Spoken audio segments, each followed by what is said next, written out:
Salut tout le monde, c'est Petit Ninja. Voilà, on se retrouve enfin pour cette nouvelle vidéo, celle que vous attendez depuis un moment, que je vous ai pas proposé très rapidement, malheureusement après la dernière, puisque j'avais quand même pas mal de choses à faire.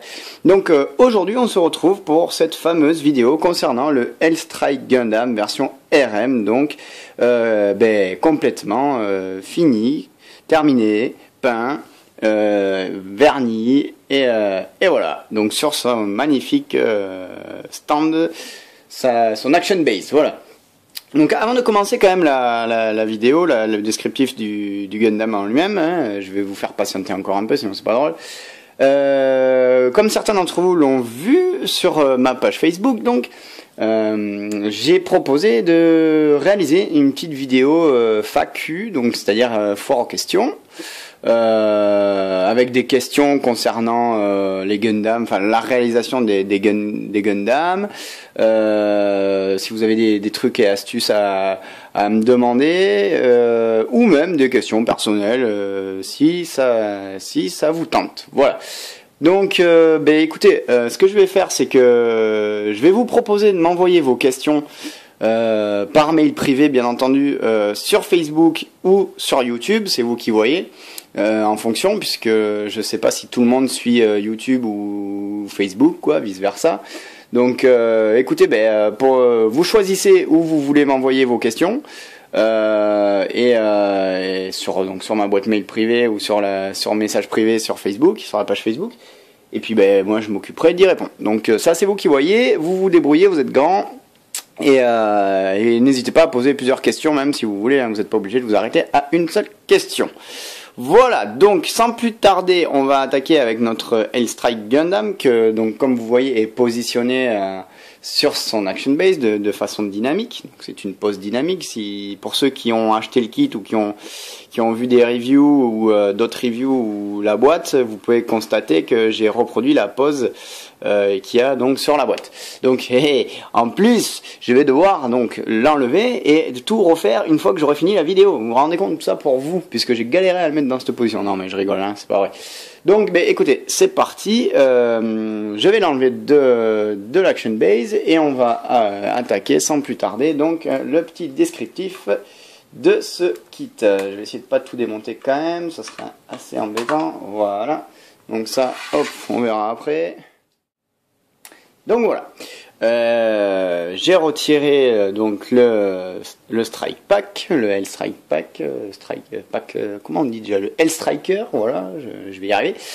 Et voici donc le Gundam tel qu'il est une fois fini, donc sans les accessoires, juste lui tout seul, voilà. Donc il est vraiment sympa, quoi. Moi j'adore, comme je vous ai dit dans la vidéo précédente, celle où je vous l'ai présenté en version no paint et avec l'inner frame. C'est vraiment un kit pour lequel j'ai été super content lors de la réalisation, du montage, tout ça. Vraiment un kit sur lequel je me suis régalé. C'est vraiment mon coup de cœur. Je pense que pour ceux qui l'ont réalisé, ils doivent savoir de quoi je parle. Mais c'est vrai que vraiment c'est un super kit, il est vraiment sympa. Enfin pour l'instant sur les 3 kits Master Guide que j'ai réalisé, c'est celui sur lequel je me suis le plus éclaté et vraiment j'ai vraiment apprécié. Donc écoutez, on va commencer donc comme d'habitude, hein, donc je vais essayer de me rapprocher un peu, voilà, parce que c'est vrai qu'il n'y a pas le zoom là, c'est pas terrible. Donc la tête, comme d'habitude, hein, donc on va être sur du 360 degrés normalement, s'il n'y a rien qui bloque, et ici ça bloque justement, donc voilà, vous voyez qu'en fait derrière à ce niveau là il y a une petite collerette, ça gêne un peu, mais vous voyez que en faisant des petits mouvements de tête, on peut assez facilement lui faire un mouvement de 360 degrés, ce qui est inutile, mais bon, ça prouve que quand même vous avez une articulation au niveau de la tête qui est quand même pas mal. Ensuite, on peut la faire aller en avant et en arrière, comme ceci, voilà. Donc voilà, c'est pas mal. Et l'incliner sur les côtés, bien entendu. Voilà. Ça c'est pour la tête. En ce qui concerne les bras, donc c'est là que ça devient assez intéressant, puisqu'il y a quand même pas mal d'articulations. Donc vous voyez que déjà l'épaulette en elle-même va bouger indépendamment du bras. Donc ça c'est déjà pas mal. Ensuite on a une petite articulation à ce niveau là, vous voyez que cette partie là de l'épaulette va se lever ou va pouvoir se rebaisser. Bon je sais pas trop à quoi ça sert, mais bon ça doit être un détail par rapport à l'animé que je n'ai pas fini de regarder, que je me suis mis à regarder au passage. Donc ensuite classique, on a le bras qui se lève et qui se baisse, hein, voilà. Le bras on peut le faire tourner évidemment 360 degrés, bien entendu. On a une rotation à ce niveau-là, comme la plupart des kits MG. Et là où ça devient intéressant, c'est au niveau de l'épaule. Vous voyez, si je fais ça, il y a une petite pièce bleue qui se lève. Là, je vais faire un petit focus, s'il veut bien, toujours ce problème là. Tac. Voilà. Vous voyez, il y a une petite pièce bleue. Je ne sais pas si on voit bien, voilà. Vous voyez que la pièce bleue elle s'oriente. Donc ça c'est pas mal parce que ça va vous permettre vraiment de lever le bras de façon assez dynamique. Vous voyez que là, voilà, on voit là comment ça se présente. Et c'est vraiment pas mal car ça permet un certain nombre de poses qu'on ne peut pas se permettre sur d'autres kits. Entre autres de faire, si j'y arrive, un peu comme ça. Voilà. C'est-à-dire de projeter le bras vers le haut et légèrement vers l'avant. Et vous voyez que là, il y a cette partie-là qui ressort. Vous voyez, hop, tac, clac, ça rentre. Et voilà. Bon, ce mouvement, il n'est pas réalisable vers l'arrière, vers le dos. Mais bon, en général, c'est rare que les bras s'écartent en arrière. Et là, c'est vrai que ça vous permet quand même de relativement bien articuler la figurine. Comme ceci, vous voyez. C'est quand même pas mal. Voilà. Moi, je trouve que c'est quand même assez impressionnant comme articulation. Ensuite, on retrouve deux articulations à ce niveau-là, comme la plupart des kits Master Grade. Donc, une première articulation comme ceci, et la deuxième comme ça. Donc, ce qui vous permet vraiment, comme vous le voyez là, de vraiment bien plier le bras. Vous voyez que le bras est vraiment plié à fond. Et ça, c'est vraiment sympa. C'est vraiment une poussée, on va dire, comme articulation. C'est vraiment sympa. En ce qui concerne la main, elle va tourner à 360 degrés sur elle-même, avec des inclinaisons possibles. Et alors là, par contre, je dirais, point négatif sur ce kit-là, c'est les mains. Vous avez le pouce d'articuler, et c'est tout. Puisque cette pièce-là, ce sont les 4 doigts fixés entre eux, et vous voyez qu'ils sont fixes, je ne peux pas les bouger. Donc en fait, c'est une pièce qui va se déclipper. Alors je vais essayer de le faire, voilà. Vous voyez qu'elle se déclipe. Il y a une petite fente. Et là, sur la pièce, vous voyez qu'il y a un petit support qui va venir clac dans la fente. Et donc, ce qui va se passer, c'est que vous allez avoir ce type de main là. Et après, vous allez avoir plein d'autres types de mains que je vais vous montrer de suite. Je vais les attraper. Ça, on sera fait. Est-ce que je les ai tous? Voilà. Donc du coup, vous allez avoir des différents types de mains qui sont là et qui vont venir donc se clipper dessus. Donc vous voyez que là c'est pour le fusil, donc la gâchette. Voilà. Ensuite, on va avoir une main comme ça juste pour tenir. Et ensuite, le point fermé. Donc ça, je dirais, c'est le point, le gros point négatif que je trouverais à ce kit et que je trouve bon. Ça peut être d'un côté intéressant comme d'un autre, ça peut être dommage. Car comme vous l'avez constaté tout à l'heure, il tenait son Beam Sabers dans la main et en fait ça tient pas forcément mieux que dans une autre main et c'est un peu dommage. Donc à titre de comparaison, voici la main de mon Master Grade Riser. Donc vous voyez qu'il y a le pouce qui est désolidarisé, mais il y a également l'index qui est désolidarisé. Et après, bon, vous avez les 3 autres doigts qui, eux, bougent ensemble. Et bien, franchement, honnêtement, je préfère ces mains-là. En plus, vous voyez qu'il y a une articulation à ce niveau-là. Tac. Et bien, honnêtement, je préfère ces mains-là. Voilà. Je trouve ça un peu dommage sur un kit qui est plus récent d'avoir des mains comme ça. Puisque celui-là, il est de cette année, il est de 2013, donc il est sorti en mai, comme vous le savez. Avril ou mai, je sais plus. Et il est plus récent que le Riser. Et pourtant, les mains, elles sont moins bien et c'est un peu dommage. Bon. C'est pas grave, ce n'est qu'un détail. Donc ensuite, on va passer donc à la suite des articulations. Donc le MNC. Alors, voilà, ça c'est assez embêtant. Vous voyez que c'est une pièce qui se déclipe assez souvent, voilà.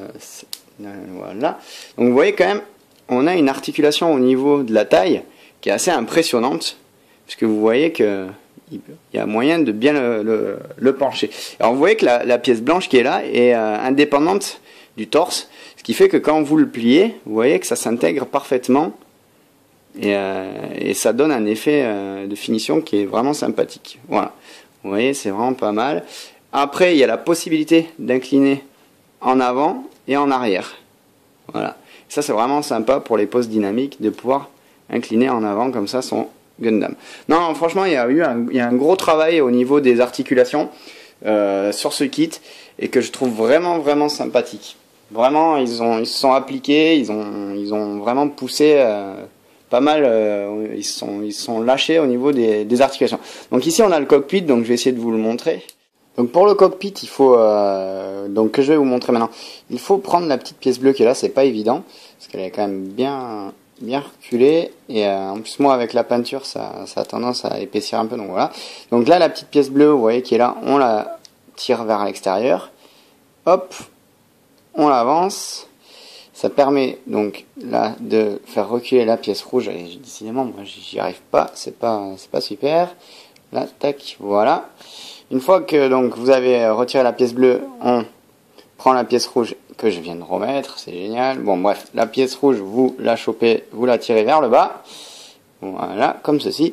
Et donc vous voyez que c'est ouvert et qu'on voit notre cher ami Kira qui est en train donc de piloter au fond dans le cockpit. Voilà, donc ça c'était juste le petit détail. Hop, je referme, clac. Attention à bien le remettre, voilà, et c'est fermé. Voilà, donc ça c'était pour le torse. On va donc passer à la suite donc du Gundam. Donc là, bien entendu, ces deux pièces là sont articulées, celle de devant aussi et de manière indépendante. Voilà. Quant à l'arrière, elles ne sont pas indépendantes, mais elles peuvent quand même se lever. Voilà. En ce qui concerne le dos, parce que je vois que là, tant qu'on est sur la vue arrière, je vais vous parler un peu du dos. Donc, vous avez donc l'emplacement pour le L-Striker ici. Et là, vous voyez qu'il y a donc deux tuyères de réacteurs. Vous voyez qu'elles sont légèrement mobiles. Et alors moi, ce que j'adore, c'est que c'est vraiment de deux couleurs différentes, mais c'est vraiment deux pièces différentes. Donc c'est-à-dire que vous avez l'encadrement bleu et vous avez la petite pièce en rouge qui vient. Donc ça vous permet de les peindre séparément pour vraiment obtenir un rendu parfait, ainsi que forcément les pièces grises qu'il y a à l'intérieur sont en fait vraiment, vous avez trois pièces distinctes que vous pouvez peindre séparément pour avoir un niveau de finition excellent, quoi. Là je vous ai pas parlé aussi au niveau des bras, ce trou là et celui qui est de l'autre côté, c'est pour vous permettre d'y mettre le bouclier. Voilà. Ensuite ici vous voyez que c'est pareil au niveau de la ceinture, on voit qu'il y a du rouge avec le réacteur au milieu, et c'est pareil, ce sont des pièces indépendantes et ça vous permet de les peindre sans tout cafouiller ou sans utiliser de masking tape. Le trou qui est là, c'est ce qui vous permet de le mettre sur l'action base, ce qu'on verra ça plus tard. Vous avez un autre trou ici pour les action base que vous pouvez acheter séparément. Là vous voyez que au niveau de l'inner frame derrière derrière la jupe là, j'ai rajouté quelques petits détails, j'ai travaillé un peu plus ma petite pièce, voilà. Donc au passage là vous voyez que j'ai verni la peinture métallisée et du coup ça rend moins bien, donc voilà, c'est un truc à savoir. Ça quand c'est métallisé, évitez de le comment ça s'appelle, mais même pour les parties cuivrées là, évitez de les vernir en mat, ça rend moins bien, il vaut mieux le faire en satiné, je pense, c'est quand même mieux. Voilà. Pour celle de devant, il y en a aussi, vous voyez que j'ai quand même bossé un petit peu les détails, voilà. Ensuite on va revenir sur ces pièces là, celles qui sont là, parce qu'en fait elles ont une particularité, c'est qu'elles peuvent s'ouvrir et elles contiennent les fameux couteaux, donc du L-Strike, vous voyez. Hop, je vais essayer de le sortir. Hop, si j'y arrive. Et bien. Tac, voilà. Donc vous voyez qu'il y a le fameux couteau dedans. Hop, qu'il vous faudra peindre si vous voulez pas avoir quelque chose qui soit blanc, puisque la pièce est blanche à la base, enfin du moins la lame est blanche. Donc du coup, ça rend moins bien. Donc voilà, vous voyez le petit couteau. On peut lui mettre dans la main et il suffit de le replier comme ceci et de le remettre dedans. Alors il y a un sens, il faut faire gaffe. De toute façon, vous le voyez au motif. C'est, alors attendez, je vérifie. Ouais, c'est comme ça. Donc il vous suffit de le glisser dedans. Tac. et ça permet de rajouter un aspect dynamique lors des pauses ou pour d'éventuelles photos. Voilà, tac, on referme et c'est dedans. Vous en avez un deuxième, hein, évidemment, de l'autre côté, vous vous en doutez. Il suffit hop d'ouvrir là, tac, et vous voyez qu'il y en a un deuxième. Donc vous avez deux petits couteaux. Voilà, donc ça fait partie des accessoires. Je fais un petit aparté sur les accessoires là, vous voyez, mais bon. C'est pour éviter d'y revenir après, tant que j'y suis. Donc c'est un petit détail, les deux peuvent s'ouvrir et vous avez les couteaux dedans. Ce qui, il me semble, n'était pas dans l'ancien kit donc du L-Strike. Donc ensuite au niveau, ça m'embête ce truc à se déclipser. Vous voyez, c'est assez pénible, c'est sympa mais ça se déclipe facilement. Voilà. Ensuite au niveau des jambes, on retrouve le même système d'articulation que pour les autres Master Rig. Donc c'est à dire que vous avez la jambe, vous pouvez l'avancer et la reculer, et ensuite vous pouvez la baisser. Voilà, vous voyez que là il y en a une qui est plus haute que l'autre. Donc il y a un petit système de rotation à avoir, clac et tac, vous pouvez la remonter ou tac la descendre. Voilà, vous voyez il y a vraiment un niveau différent. Vous voyez qu'elles sont pas au même niveau. Voilà, donc ensuite vous pouvez aller là, vous pouvez aller là, donc vous voyez quand même que c'est relativement bien articulé, puisque là j'ai la jambe à fond, et si je pars dans l'autre sens, on va remettre celle-là, voilà, vous voyez qu'elle revient bien en arrière. Sans compter le fait, donc comme je vous ai expliqué, que vous pouvez la descendre, comme ceci, ce qui vous permettra donc de pouvoir plus la remonter comme ceci ou la mettre en arrière. Donc on a vraiment une articulation qui a été poussée à ce niveau là. Ensuite vous pouvez bien entendu écarter les jambes comme ceci, dans la limite du fait que les deux autres pièces ne vont pas se déclipper. Voilà, c'est ce qui je pensais qu'il allait se produire, mais vous voyez quand même que on peut lui faire un grand écart. Vous voyez quand même là, on a au niveau articulation, on est quand même servi. Je trouve que moi personnellement, ce kit là va vous permettre vraiment de réaliser des poses très dynamiques, puisqu'il est vraiment très articulé. Après bien entendu vous avez la rotation comme ceci, hein, donc voilà, hein, bien entendu, voilà.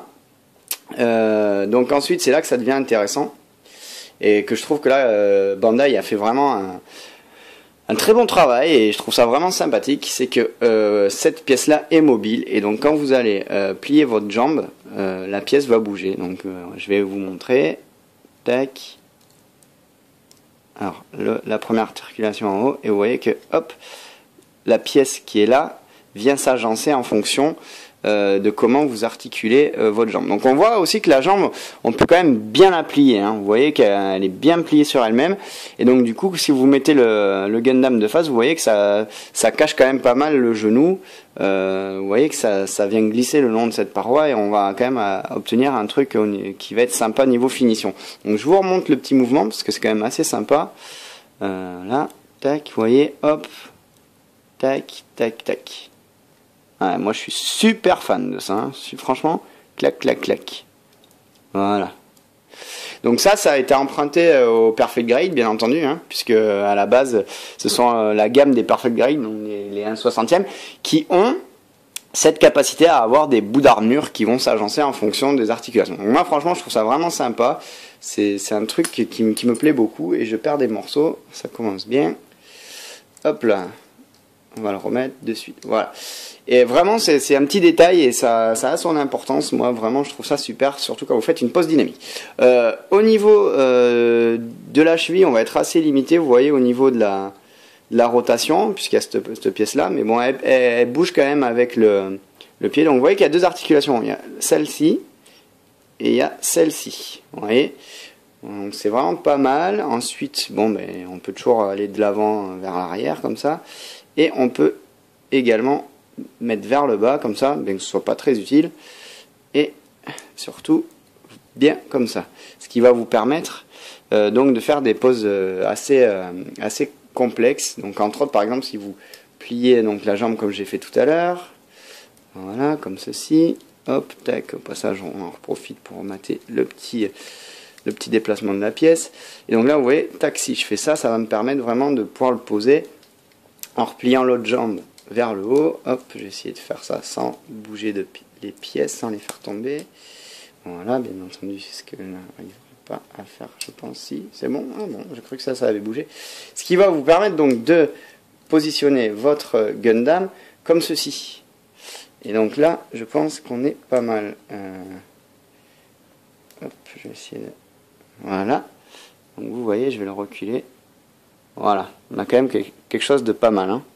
C'est vraiment sympa. Vous voyez là, il bouge pas, hein. Il tient, il est quand même assez fixe, assez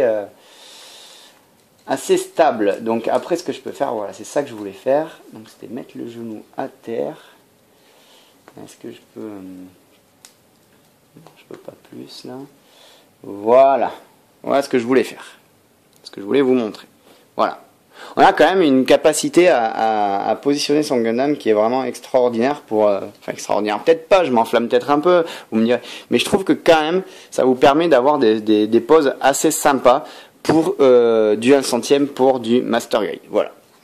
Donc ça, c'était pour les articulations. Je pense que je vous ai tout montré. Là, j'oublie rien, je réfléchis. Non, hein, je pense que c'est bon, je vous ai tout montré. Bon, en tout cas, moi, comme je vous ai dit, ce kit-là, c'est mon coup de cœur hein, en Master Grade. J'en suis vraiment très très fan. Moi, je vous le conseille. Hein. C'est toujours un kit intéressant à faire, même en no paint, hein, comme je vous ai dit dans la dernière vidéo. La version no paint du kit a déjà beaucoup de gueule. C'est déjà assez sympa, assez évocateur par rapport au Gundam qui est assez... Enfin, moi j'aime bien son look un peu agressif comme ça, j'aime bien. Vite fait, je vais vous montrer un peu l'inner frame au niveau de la jambe puisque je l'ai quand même pas mal travaillé. Donc voilà, là j'ai retiré toutes les pièces d'armure pour vous montrer l'inner frame. Donc vous voyez que je l'ai quand même pas mal travaillé. J'ai rajouté des pièces, de la couleur sur certaines pièces qui sont aussi mobiles. Donc vous voyez que là j'ai rajouté du cuivré, mais bon comme je vous ai dit voilà avec le vernis ça se voit moins bien. Donc vous voyez que j'ai rajouté quand même quelques petits détails, c'est pas énorme, mais j'en ai quand même rajouté quelques-uns comme vous pouvez le voir ici. Voilà, donc je vais quand même vous montrer un truc qui est bien sympa, c'est que si vous regardez cette pièce là, quand je bouge la jambe, ben, elle aussi elle bouge. Et vous voyez c'est des petits détails que Bandai ont rajouté et je trouve ça vraiment sympa. Vous voyez, tac, c'est vraiment un petit détail que j'adore. Tac. Et là on voit bien le mouvement et le mécanisme qui permet à la pièce de venir s'agencer, ce que je vous montrais tout à l'heure et c'est vraiment sympa. Voilà.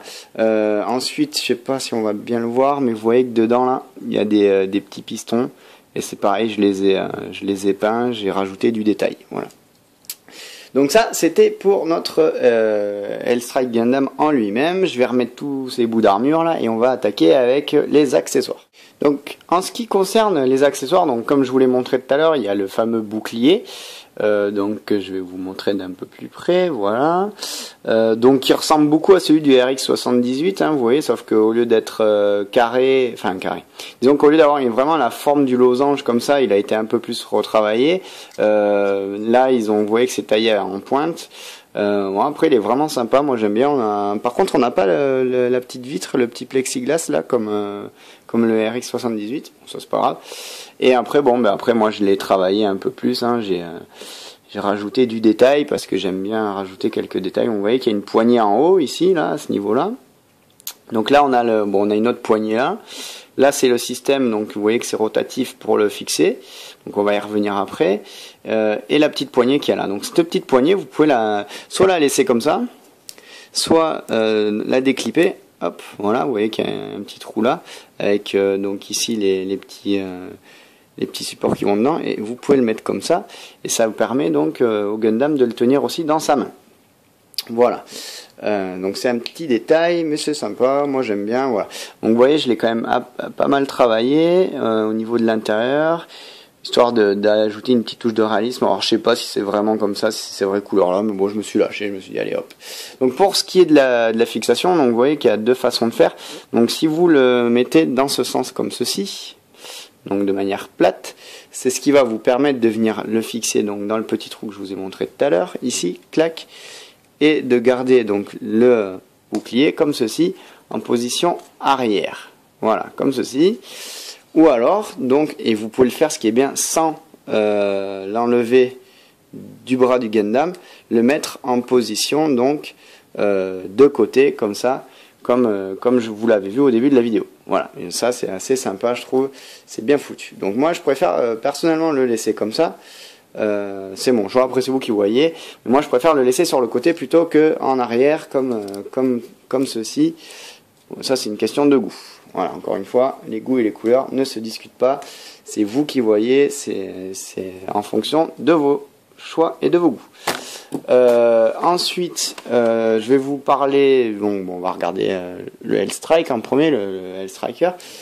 Donc le Hellstriker, vous voyez qu'on, donc il y a les Beam Sabers dessus, à l'image un peu du backpack du RX78. Voilà, hein, tac, donc je vais le mettre, je vais l'y mettre, alors logiquement c'est comme ça, tac, voilà. Donc le Hellstriker, vous pouvez basculer les Beam Sabers vers l'avant, puisqu'on a une articulation ici, qui peut vous permettre de faire 360 degrés quand vous enlevez le Beam Sabers. Voilà, vous pouvez les positionner comme ça. Ensuite, au niveau des ailes, ben, vous voyez que les ailes, elles vont être articulées. Donc vous pouvez les mettre, hop là, c'est sûr, pas bien cadré, vous pouvez les mettre comme ça, ou comme ça, vous voyez, on peut vraiment, il y a quand même une bonne articulation au niveau des ailes. Et alors, ce qui est intéressant, c'est que vous pouvez aussi les faire tourner un peu, il me semble, hein. Si je dis pas de bêtises, non, en fait non, on peut pas. Par contre, vous avez donc les volets ici qui se baissent et qui se lèvent, hein. Voilà. Petits ailerons, les volets, je sais pas ce que c'est exactement, voilà. Et enfin, vous voyez, par contre, un gros défaut des ailes du Striker, c'est qu'elles se démontent très facilement. Ce qui a tendance un peu à m'énerver, puisque les pièces sont assez fragiles. Et dès que vous les trifouillez un peu, ben c'est juste en fait emboîté, c'est juste, je vais vous montrer, je vais essayer de le remettre en vous montrant pour illustrer, mais c'est super pénible en fait, parce que dès que vous le bougez un peu trop, les pièces elles vont venir se déboîter, et c'est un peu dommage, la conception elle aurait pu être mieux, mais bon, tant pis. Alors vous voyez que ça vient, oh, putain. Je vais galérer à vous montrer en plus. Voilà. Donc là vous voyez que ça vient se glisser là-dedans en fait. Voilà. Ça vient se glisser là-dedans et c'est pas super. Bon bref. Donc vous voyez que celle-là elle est en train de bouger aussi. Bon, vous avez vu qu'en tout cas on peut les lever et les baisser. Vous pouvez les laisser dans la position que vous voulez. On a les volets qui bougent. Ensuite vous avez les deux réacteurs donc, qui sont aussi rotatifs. Donc vous pouvez les remonter complètement. Les baisser complètement, même les faire revenir comme ça. Bon, bien entendu, quand c'est sur le Gundam, vous pouvez pas.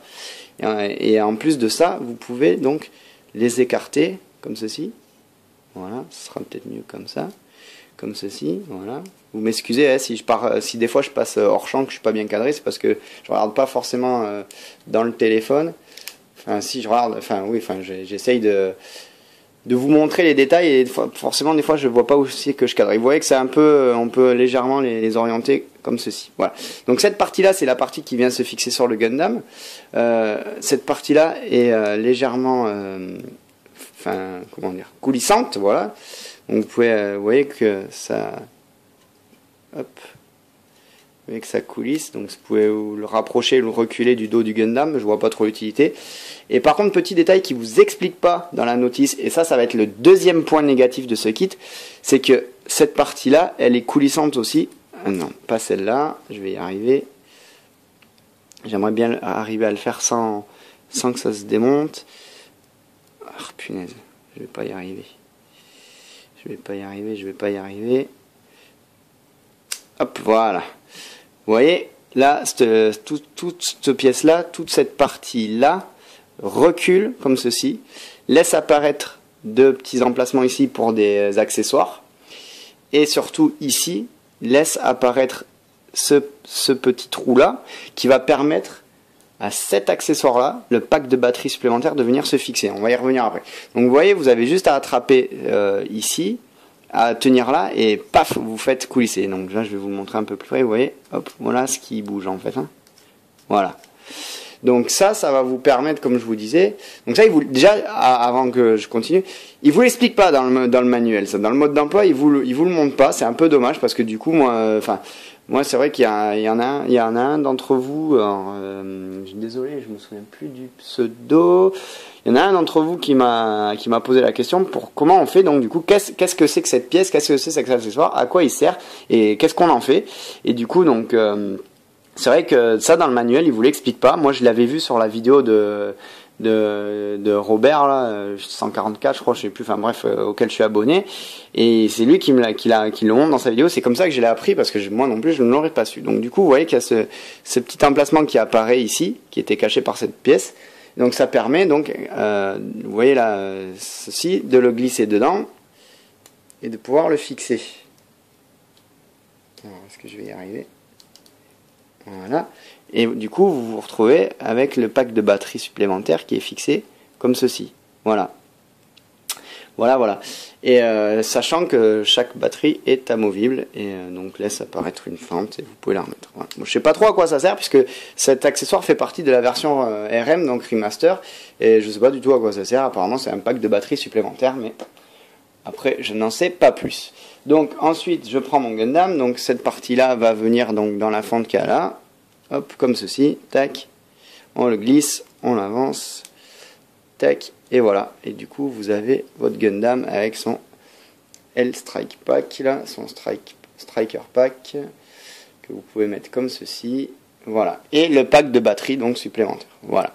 Du coup, ça donne tout de suite plus de volume à votre figurine.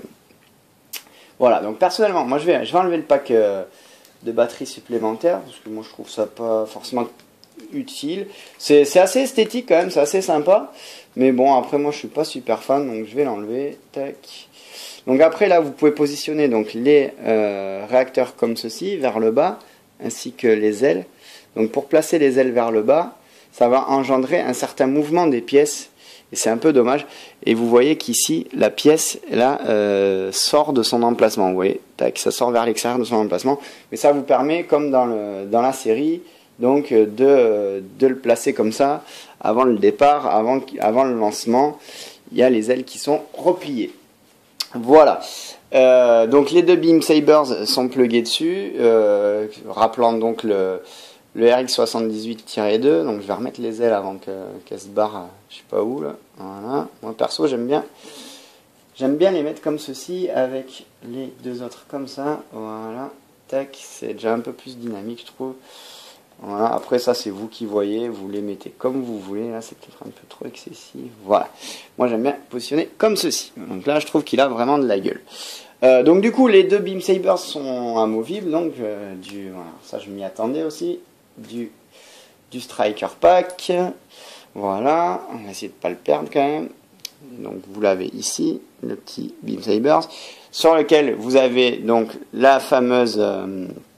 lame translucide qui vient se fixer, donc qui est donc la même que dans tous les autres kits Master Raid, c'est juste la couleur qui diffère. Là on est sur un rouge un peu rosé, donc là vous ça vous fait vraiment rouge, j'ai l'impression sur la vidéo, mais en vrai ça fait plus rouge rosé, voilà, hein, c'est un petit détail. Voilà. Ensuite avec ceci on a un petit fusil, pardon, moi du coup je pars complètement hors champ, vous m'excusez, je suis un peu fatigué.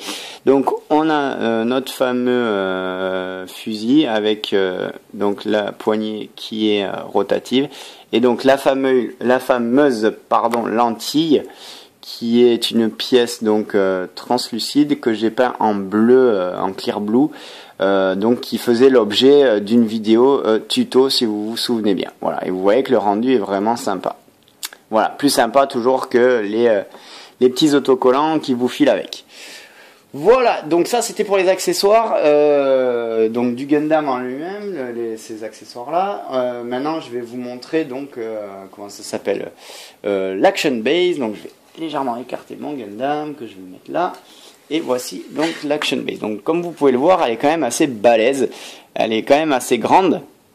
Là, moi je l'ai pas peinte, mais je pense que je vais la peindre prochainement. Donc ce que vous pouvez faire avec, c'est que vous voyez il y a différents crans à ce niveau-là. Donc ça vous pouvez le sortir, bien entendu. Hop. Donc soit vous le mettez comme ça et vous positionnez votre Gundam là-dessus, voilà. Soit vous décidez donc de le mettre à différents niveaux, ce qui va vous permettre de mettre le Gundam dans une position plus ou moins haute ou basse, voilà. Tac tac tac. Moi je vais le remettre là. Ensuite vous voyez qu'il y a le câble le câble qui va venir se brancher sur le Gundam, comme on voit à chaque fois qu'il lance le Gundam. Je sais pas si vous avez vu, quand il est sur les catapultes, au moment du lancement, il y a toujours un câble qui se décroche et qui part en vrille. Voilà, bon, mais c'est ce fameux câble. Là, vous voyez que il y a les lanceurs là où sont positionnés les pieds qui peuvent glisser jusque là, donc ils sont reliés en dessous par vous voyez, la même pièce, donc ça permet de les faire coulisser de manière dépendante, voilà.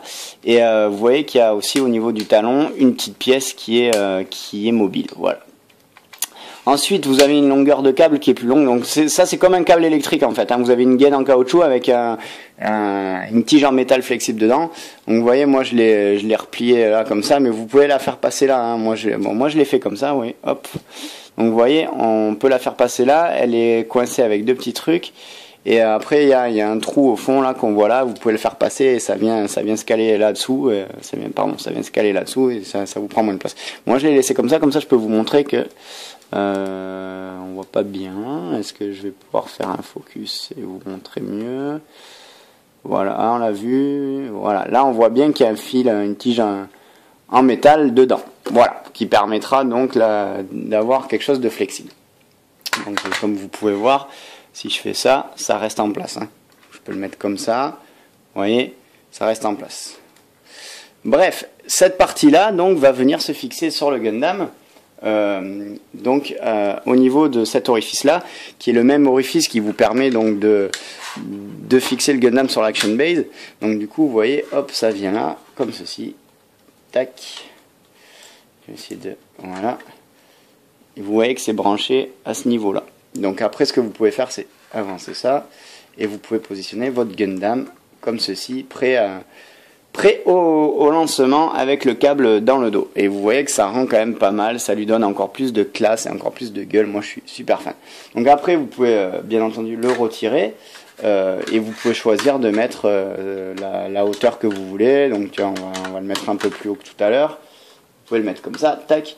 Donc le câble va rester là en extension, voilà.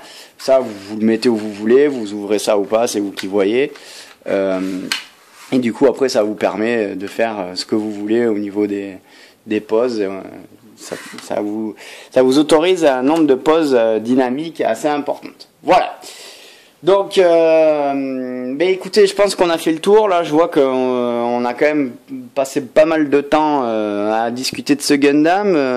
J'espère que ça vous aura pas saoulé, que ça vous aura pas endormi. Mais bon, je vous ai tout montré ce qu'il fallait que vous sachiez.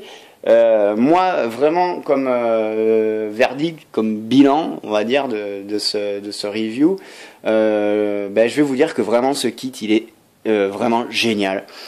C'est vraiment mon coup de cœur, comme je vous l'ai déjà dit, j'adore ce kit. Il est très beau, il est bien fini, même No Paint, il a de la gueule. Les articulations sont juste excellentes, très poussées, et moi je trouve que on a vraiment un kit de très bonne qualité. L'Action Base est vendue avec, même si elle est imposante, au moins elle est livrée avec. Et je trouve que c'est vraiment sympa, surtout pour le prix, puisqu'il coûte quand même 25 €, ce qui est pas énorme. Et puis bon, vous avez quand même quelques accessoires. Bon, comme je vous disais, les points négatifs, ce sont les mains, pour un kit de cette génération-là. Les mains et le fait que dans le manuel, il vous explique pas comment vous servir donc du pack de batterie supplémentaire qui est là, ce qui est un peu dommage. Voilà. Ah si, le troisième point négatif, c'est aussi les ailes qui peuvent se démonter facilement. Voilà. Sinon, mis à part ces trois points négatifs qui sont pas forcément des points essentiels, je dirais, on est sur un kit qui est vraiment sympa et je vous le recommande chaudement puisque c'est un très bon kit et vous allez vous régaler, que ce soit sur le montage ou ensuite sur les poses dynamiques que vous allez pouvoir faire avec. Voilà, écoutez, j'espère que ça vous aura plu, que vous n'aurez pas trop endormi. Pensez à m'envoyer vos questions par mail privé, soit sur la chaîne, soit sur la page Facebook, c'est vous qui voyez. N'hésitez pas à en poser plusieurs et je vous ferai une vidéo dédiée. Et on se retrouve donc pour la suite parce que il me semble que vous êtes quand même assez impatient de pouvoir contempler, si je peux dire, les prochaines vidéos qui concernent donc le fameux kit Perfect Grade du Gundam Astray Red Frame. Voilà. Écoutez les amis, je vous dis à bientôt, amusez-vous bien, éclatez-vous avec vos réalisations et à bientôt. Salut, ciao.